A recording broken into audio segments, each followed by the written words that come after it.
Et on ouvre donc cette Europe 1 13h avec cette cérémonie d'hommage national à Robert Badinter qui s'est achevée il y a quelques minutes. L'ancien garde des Sceaux, artisan de l'abolition de la peine de mort, s'est éteint vendredi dernier à l'âge de 95 ans. Arthur Delaborde, vous avez assisté à cette cérémonie pour Europe 1, place Vendôme, où siège le ministère de la Justice. Et c'est par la grande porte du ministère de la Justice que le cercueil de Robert Badinter, recouvert d'un drapeau bleu-blanc-rouge, arrive sur la place Vendôme, qui accueille pour la première fois un tel hommage national. La 7e symphonie de Beethoven retentit.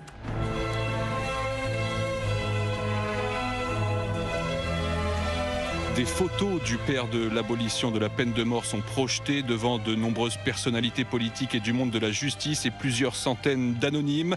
Emmanuel Macron prononce l'éloge funèbre. Pour ne pas perdre foi en l'homme, il ne faut pas tuer les hommes, fussent-ils les pires coupables.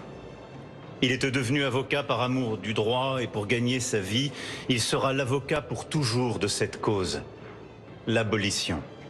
Les morts vous écoutent. Répétait Robert Badinter. Votre nom devra s'inscrire au Panthéon, proclame ensuite le chef de l'État, qui annonce donc que Robert Badinter reposera dans le temple républicain. La Marseillaise succède au discours du président. Puis le cercueil de l'ex-garde des Sceaux repart par là où il est arrivé, la porte du ministère de la Justice. Arthur Delaborde pour Europe 1. Alors une cérémonie suivie d'un peu plus loin par des dizaines de personnes sur cette place Vendôme. Wilfried de Villers, des anonymes qui sont venus pour saluer la mémoire de Robert Badinter.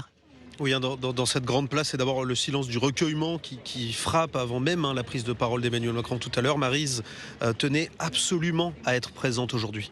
C'est la première fois que je fais cette démarche. À l'annonce de sa mort, je me suis dit, là, pour moi, c'était une évidence qu'il fallait que je sois là, physiquement. Enfin, je voulais marquer mon profond respect, en fait, pour ce grand homme.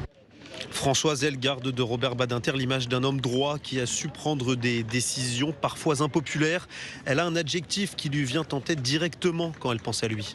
Énormément de courage. C'est une des raisons pour lesquelles je l'admire beaucoup, c'est que c'était très courageux d'aller contre l'opinion publique qui était quand même majoritairement pour la peine de mort et de prendre cette responsabilité. La peine de mort, ses actions pour la justice, pour la reconnaissance aussi des homosexuels, autant de prises de position qui font de Robert Badinter un homme qui a marqué la France, estime Charlotte, elle est avocate. C'est toujours quelqu'un que j'ai énormément admiré. Je me souviens d'avoir lu pendant mes études L'exécution, donc son livre sur la peine de mort. Et je me souviens véritablement d'avoir trouvé cette lecture hyper inspirante. Et je regrette qu'aujourd'hui, il n'y ait pas une seule personnalité publique, à mon sens, qui lui arrive à la cheville. Un peu plus loin, un homme visiblement très ému après la cérémonie d'hommage me confie avoir eu la chance d'échanger quelques mots avec Robert Badinter il y a 2 ans. Il salue l'annonce d'Emmanuel Macron d'une entrée prochaine de Robert Badinter au Panthéon. Wilfried de Villers, place Vendôme pour Europe 1.